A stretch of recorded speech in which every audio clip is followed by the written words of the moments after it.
नमस्कार, team Prince Taranagar की ओर से मैं प्रमोद सारण एक बार फिर आपका हार्दिक स्वागत करता हूं। पिछली क्लास के अंदर हमने कार्बन रेजिस्टेंस के बारे में पढ़ा था और उसके कलर कोड के बारे में पढ़ा था। आज हम लोग बात करेंगे प्रतिरोधों के संयोजन के बारे में। प्रतिरोधों का संयोजन दो प्रकार का होता है, एक श्रेणी क्रम संयोजन, दूसरा समांतर क्रम संयोजन। पहले हम बात करते हैं श्रेणी क्रम संयोजन की। तो श्रेणी क्रम संयोजन के अंदर सबसे पहले तो संयोजन के लिए आपको कम से कम कितने प्रतिरोध चाहिए? 2 प्रतिरोध चाहिए। संयोजन के अंदर कम से कम 2 प्रतिरोध आपको चाहिए। श्रेणी का मतलब जैसे एक प्रतिरोध अगर कहीं जुड़ा हो तो उसका अगला सिरा अगले प्रतिरोध के पहले सिरे से जुड़ा हुआ होना चाहिए। यानी कि मैं एक सर्किट बनाता हूँ श्रेणी क्रम संयोजन का। मेरे पास 3 प्रतिरोध है, मान लीजिए ये पहला प्रतिरोध है जिसको मैंने मान लिया कितना? R1 है। ये दूसरा प्रतिरोध जिसको मान लिया कितना है? R2 है। ये तीसरा प्रतिरोध जिसको मान लिया हमने कितना है? R3 है। इस सर्किट को मैंने किसी एक बैटरी से जोड़ दिया है। ये बैटरी का प्लस, ये माइनस, ये कोई आपकी कुंजी लगा रखी है K। मैंने इस कुंजी के बीच में डॉट लगा रखा है, यानी कि कुंजी को ऑन किया है। कुंजी को ऑन किया है तो इस सर्किट के अंदर क्या होगी? धारा प्रवाहित होगी और उस धारा को हमने कितना मान लिया है? I है। और धारा की डायरेक्शन हमने क्या बताई थी? बैटरी के पॉजिटिव टर्मिनल से नेगेटिव टर्मिनल की ओर। तो जो बैटरी के दोनों सिरों के बीच, क्योंकि एक का विभव ज़्यादा है दूसरे सिरे का विभव कम है, तो इनके बीच नेट जो आएगा वो विभवांतर हो जाएगा। वो नेट विभवांतर हमने कितना मान लिया? V मान लिया। नेट टोटल विभवांतर इस बैटरी के दोनों सिरों के मध्य कितना मान लिया? V है। तो यहाँ पर देखो जो I धारा प्रवाहित हो रही है, यही I धारा आपकी इस R1 रेजिस्टेंस में से आ रही है, यही इस R2 में से आ रही है, यही इस R3 प्रतिरोध में से आ रही है। यानी कि इसकी आप श्रेणी क्रम संयोजन की परिभाषा देना चाहो तो ये लिख सकते हो कि 2 या 2 से अधिक प्रतिरोधों का 2 या 2 से अधिक प्रतिरोधों का ऐसा संयोजन जिसमें प्रत्येक प्रतिरोध में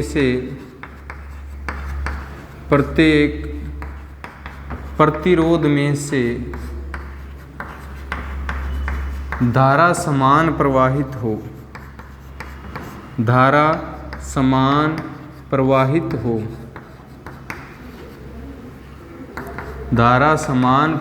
हो।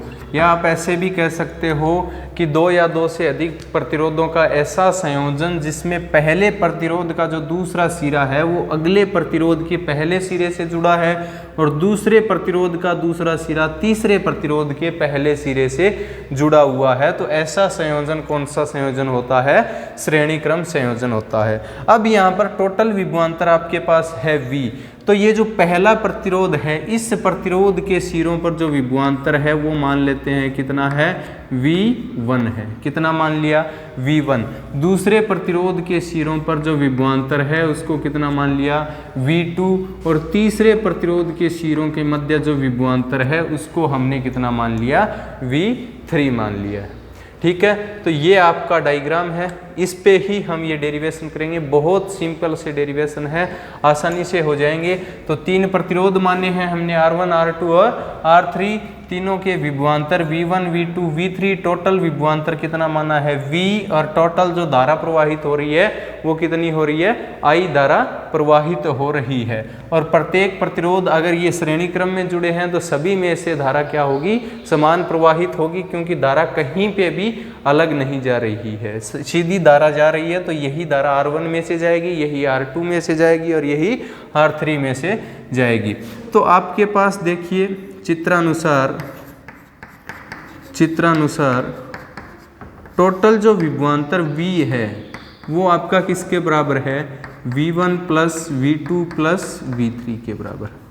टोटल विभवांतर V है जो आगे जाके कितने भागों में है? 3 भागों में। यानी तीनों का विभवांतर जब आप ऐड कर दोगे तो टोटल विभवांतर आ जाएगा, यानी V is equal to V1 plus V2 plus V3। अब देखो, चूंकि ओम के नियम से ओम के नियम से। ओम का नियम क्या था भाई? V is equal to I R, V is equal to I are.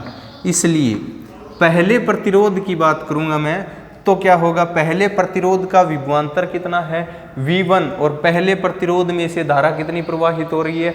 I धारा प्रवाहित हो रही है। तो V1 इज इक्वल टू कितना हो जाएगा? धारा तो पहले में से ही I जा रही है, और पहले का प्रतिरोध कितना है? R1, यानी V1 is equal to IR1।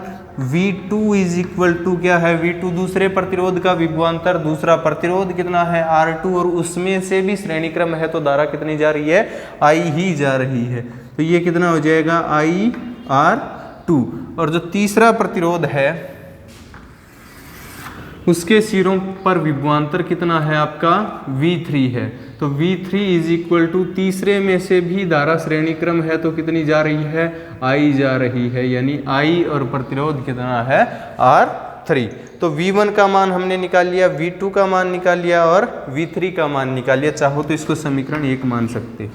ठीक है, इस 1 नंबर समीकरण के अंदर हम V1, V2 और V3 की वैल्यू पुट कर लेते हैं। तो समीकरण 1 में V1, V2 व V3 का मान रखने पर तो V is equal to, V1 का मान कितना है? IR1, तो ये हो गया आपका IR1। V2 का मान कितना है? IR2, और V3 का मान आपके पास कितना है? IR3। यहाँ से देखो आप I कॉमन आ रहा है, तो then V is equal to क्या हो जाएगा? IR1 प्लस R2 प्लस क्या हो जाएगा? R3। समीकरण नंबर मान लिया हमने कितना है? 2 नंबर है। अब देखो ये V क्या है? इस सर्किट का टोटल विभवांतर, या जो बैटरी अप्लाई की है उसके सिरों के मध्य विभवांतर। तो इस बैटरी में से धारा कितनी प्रवाहित हो रही है? I धारा प्रवाहित हो रही है। और इस पूरे सर्किट का आपको श्रेणी क्रम संयोजन और समांतर क्रम संयोजन के अंदर निकालना क्या होता है कि भाई इस सर्किट के अंदर जितने प्रतिरोध है उन सभी प्रतिरोधों का तुल्य प्रतिरोध। तो मैं इस पूरे सर्किट का जो तुल्य प्रतिरोध है वो मैं कितना मान लूँ? तुल्य प्रतिरोध का मान मतलब ये होता है कि भाई ये आपकी है बैटरी, ये आपकी बैटरी है, ये आपने कुंजी लगा रखी है कि, और इन तीनों प्रतिरोधों को हटा करके एक ऐसा प्रतिरोध रख दें जिसको हम कितना मान ले? R इक्विवेलेंट, जो इन तीनों की क्या करे? संयोजन का काम करे। ठीक है, तो इस सर्किट का जो तुल्य प्रतिरोध है वो मैं कितना मान लूँ? R equivalent. तो यानी कि यदि तुल्य प्रतिरोध किसका? संयोजन का। तुल्य प्रतिरोध कितना हो?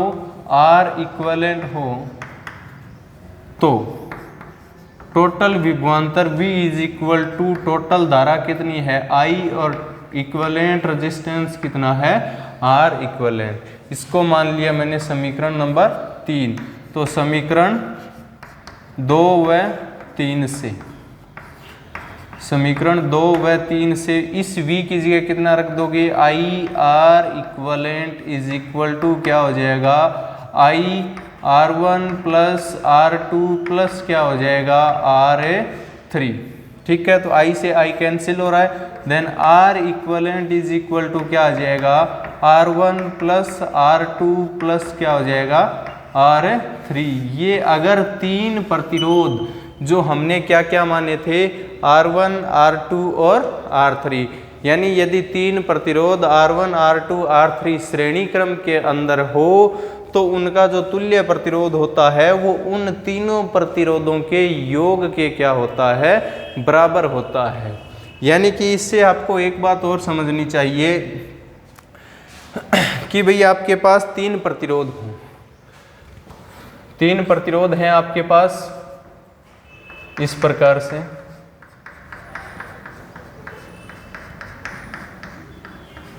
और ये आपने एक बैटरी लगा रखी है, ये आपने एक कुंजी लगा रखी है।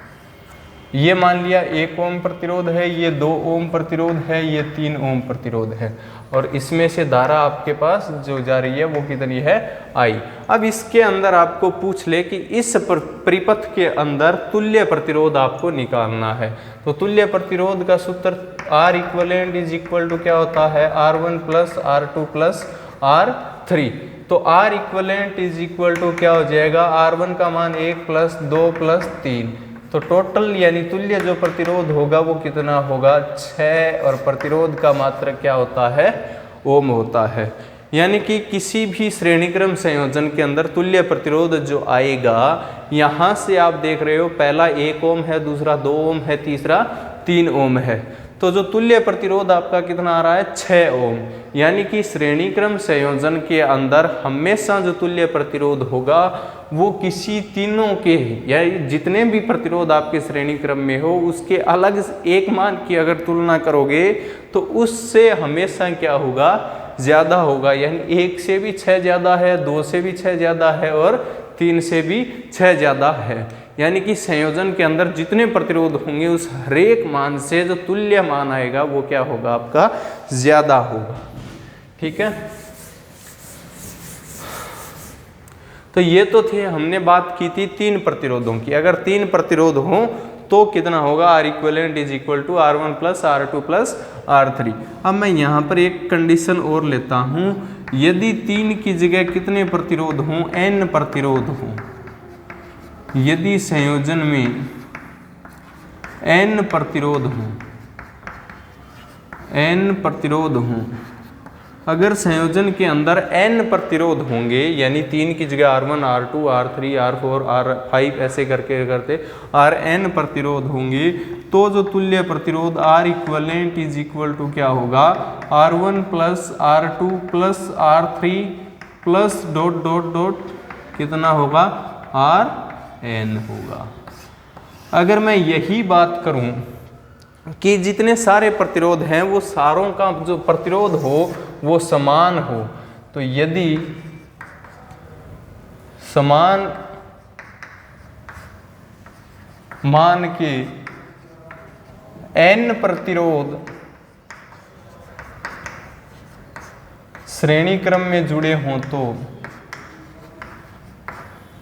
श्रेणी क्रम में जुड़े हों तो यानी कि इस श्रेणी क्रम संयोजन के अंदर जितने भी प्रतिरोध जोड़ो उन सभी का मान क्या हो, समान हो। तो समान यानी मैं पहले प्रतिरोध का मान भी R मान लूँ, दूसरे का भी कितना R, तीसरे का भी कितना मान लूँ R मान लूँ, ऐसे करते करते nवें प्रतिरोध तक हम लोग मान कितना मान लें, R ही मान लेंगे। तो जो तुल्य प्रतिरोध R इक्विवेलेंट होगा वो आपका कितना होगा, R1 की जगह भी कितना प्रतिरोध सभी का क्या होगा, समान, तो R प्लस दूसरे का भी R, तीसरे का भी R, ऐसे करते करते आप n तक चलोगे। यानी कि R इक्विवेलेंट जो आएगा वो आपका कितना आ जाएगा, 1R, 2R, 3R, 4R से लेके nवें प्रतिरोध तक जो टोटल मान होगा वो कितना होगा, nR होगा। ये आपका प्रतिरोधों का है कौन सा क्रम संयोजन, श्रेणी क्रम संयोजन। आप चाहो तो इसका स्क्रीनशॉट ले सकते हो। ठीक है, तो हमेशा ध्यान रखना है कि भाई श्रेणी क्रम संयोजन के अंदर सभी प्रतिरोधों में से जो धारा प्रवाहित होगी वो क्या होगी, समान मान की प्रवाहित होगी, समान मान की धारा प्रवाहित होगी। और श्रेणी क्रम के अंदर प्रत्येक प्रतिरोध का विभवांतर क्या होगा, अलग अलग होगा। बस इतना ही ध्यान रखना है, यही कॉन्सेप्ट इसमें लगता है। भाई सीधा सा डेरिवेशन है, श्रेणी क्रम के अंदर विभवांतर अलग अलग होता है तो टोटल विभवांतर V is equal to V1 plus V2 plus V3। और आगे समांतर में हम देखेंगे कि प्रत्येक प्रतिरोध में से धारा अलग अलग होती है जबकि विभवांतर क्या होता है, समान होता है। क्योंकि यहाँ पर देख रहे हो इसका सिरे अलग हैं, इसके सिरे अलग हैं और इसके सिरे अलग हैं, इसलिए विभवांतर क्या है, अलग अलग। आगे देखोगे समांतर क्रम में सभी के जो सिरे होंगे वो एक ही होंगे। ठीक है, तो अब हम लोग पढ़ेंगे समांतर क्रम संयोजन। ये हो गया आपका श्रेणी क्रम संयोजन।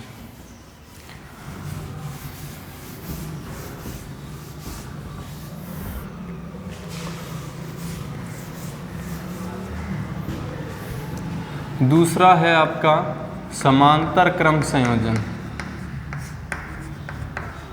समांतर क्रम संयोजन।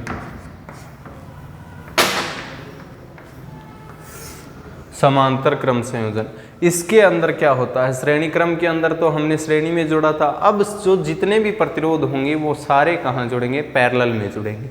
तो मान लीजिए हमारे पास वही 3 प्रतिरोध हैं, R1, R2 और R3। इस बार कौन से क्रम में जुड़े हैं, समांतर क्रम के अंदर। तो ये पहला प्रतिरोध कितना मान लिया, R1 मान लिया, ये दूसरा प्रतिरोध कितना मान लिया, R2 मान लिया, और ये तीसरा प्रतिरोध आपके पास कितना हो गया, R3 हो।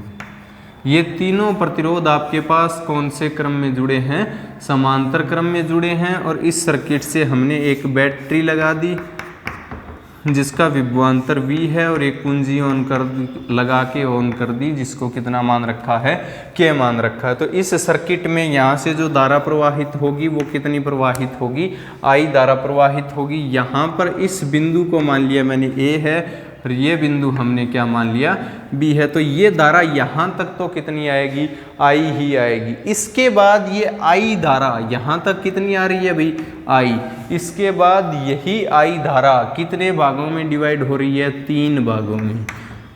इस भाग में से जो धारा जा रही है वो मान लिया हमने कितना है, I1। इस भाग में से जो धारा जा रही है वो कितना मान लिया, I2। और इस भाग में से जो धारा जा रही है वो हमने कितनी मान ली, I3। अब आप देखोगे कि इसके अंदर जो तीनों प्रतिरोध हैं, तीनों प्रतिरोधों का ये पहला सिरा, ये भी पहला सिरा और ये भी पहला सिरा, ये तीनों प्रतिरोधों का पहला सिरा सिर्फ एक ही बिंदु से जुड़ रहे हैं, और वो बिंदु है हमारे पास कौन सा, A। और जबकि श्रेणी क्रम में ऐसा नहीं था, श्रेणी क्रम के अंदर पहले प्रतिरोध का दूसरा सिरा अगले प्रतिरोध के पहले सिरे से, और दूसरे प्रतिरोध का दूसरा सिरा अगले प्रतिरोध के पहले सिरे से जुड़ रहा था। लेकिन यहाँ पर तीनों प्रतिरोधों का पहला सिरा किसी एक बिंदु से जुड़ रहा है, और वही इन तीनों प्रतिरोधों का जो दूसरा सिरा है वो किसी दूसरे बिंदु B से जुड़ रहा है। इसका मतलब जो आपके दोनों पॉइंट हैं जिनका विभव है वो आपके एक ही है, चाहे कितने भी प्रतिरोध हों। तो इन तीनों प्रतिरोधों का विभवांतर क्या होगा, समान होगा, और उस विभवांतर को हमने कितना मान लिया है, V। वही R1 प्रतिरोध के सिरों पर होगा, वही R2 के सिरों पर होगा, वही R3 के सिरों पर होगा। तो ध्यान आपको इतना ही रखना है। उसके अंदर क्या ले रहे थे, धारा समान थी, विभवांतर अलग था, इसलिए विभवांतर V = V1 + V2 + V3 किया था। इस बार विभवांतर समान है, धारा क्या है, अलग अलग है, इसलिए V का ना लेकर के क्या ले लेंगे, टोटल धारा I = I1 + I2 + I3। तो इसकी अगर आप परिभाषा लिखना चाहो तो वही बात, संयोजन के लिए आपके पास कम से कम कितने प्रतिरोध होने चाहिए, 2 प्रतिरोध। तो 2 या 2 से अधिक, 2 या 2 से अधिक प्रतिरोधों का ऐसा संयोजन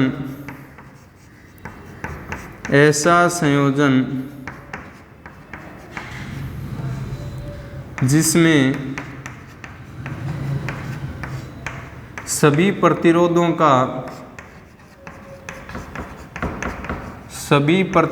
का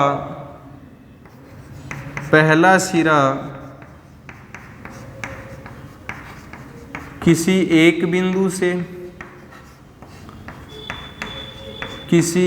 बिंदु से तथा दूसरा सिरा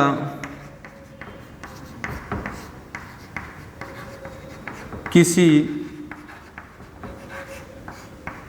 दूसरे बिंदु से जुड़ा हो, दूसरा सिरा किसी दूसरे बिंदु से जुड़ा हो, वो आपका कौन सा संयोजन कहलाता है, समांतर क्रम संयोजन कहलाएगा। ठीक है। तो इस समांतर क्रम के अंदर आप देख रहे हो जो टोटल धारा I है वो I1, I2 और I3 3 अलग अलग पार्ट्स में डिवाइड हो रही है, इसलिए चित्रानुसार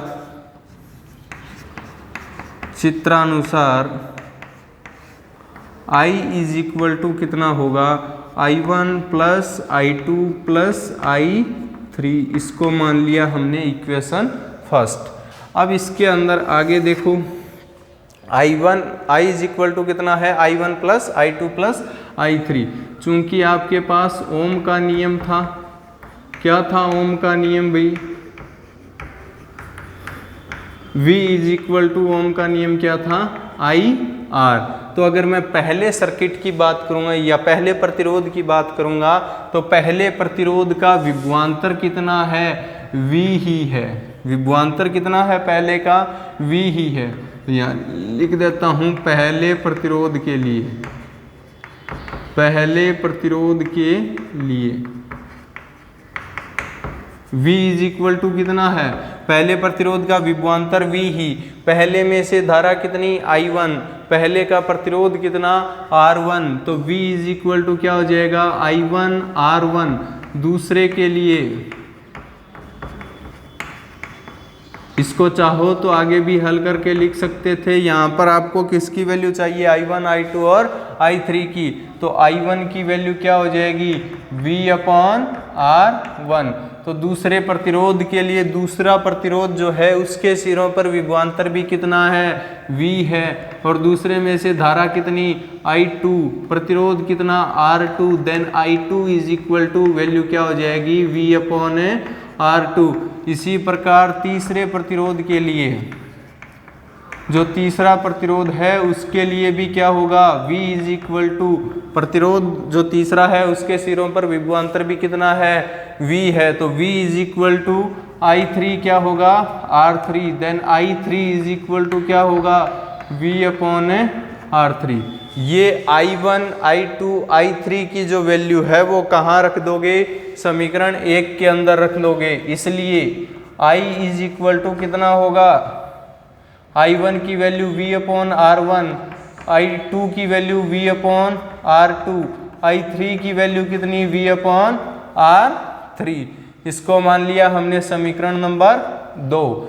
अब देखो, मैंने पिछले के अंदर भी हमने माना था कि अगर तुल्य प्रतिरोध कितना हो R इक्विवेलेंट, तो यहाँ पर भी तुल्य प्रतिरोध हम कितना मान लेंगे, R इक्विवेलेंट मान लेंगे।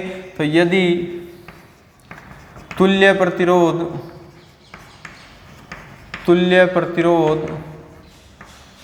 R इक्विवेलेंट हो तो V इज इक्वल टू कितना हो जाएगा IR इक्विवेलेंट। इसलिए इसको मान लिया हमने समीकरण नंबर 3, ठीक है। या यहाँ से इसको भी हल करके I की वैल्यू निकाल लो, तो I इज इक्वल टू क्या होगा V/R इक्विवेलेंट। इसको मान लो समीकरण नंबर 3। समीकरण 2 व 3 से, समीकरण 2 व 3 से I की जगह कितना पुट कर लेंगे हम लोग, V/R इक्विवेलेंट। तो V/R equivalent is equal to क्या होगा V/R1 plus V/R2 plus V/R3। तो V यहाँ से कॉमन आ जाएगा, तो V/R equivalent is equal to, V common ले लिया तो क्या बचा 1/R1 plus 1/R2 plus 1/R3। तो V से V क्या हो जाएगा, कैंसिल हो जाएगा। तो आपके पास रिजल्ट क्या बचेगा, 1/R equivalent is equal to 1/R1 plus 1/R2 plus क्या आ जाएगा 1/R3। यानी कि अगर आपके पास 3 प्रतिरोध R1, R2 और R3 समांतर क्रम में हो तो उनके संयोजन का जो तुल्य प्रतिरोध होगा 1/R equivalent is equal to 1/R1 plus 1/R2 plus 1/ कितना होगा R3। यदि संयोजन में मैं मान लूं कितने प्रतिरोध हो, N प्रतिरोध हो, यदि संयोजन में N प्रतिरोध हो, यदि संयोजन में N प्रतिरोध हो तो क्या होगा 1/R equivalent is equal to, 3 की जगह प्रतिरोध इस बार कितने हैं N है, तो क्या होगा N प्रतिरोध तक बात कर लेंगे 1/R1 plus 1/R2 plus 1/R3 plus dot dot dot plus 1/ कहाँ तक RN तक। ये तो थे जब अलग अलग मान के n प्रतिरोध आपके पास कौन से क्रम में हो, समांतर क्रम में हो, तब संयोजन की बात। अगर n प्रतिरोध यदि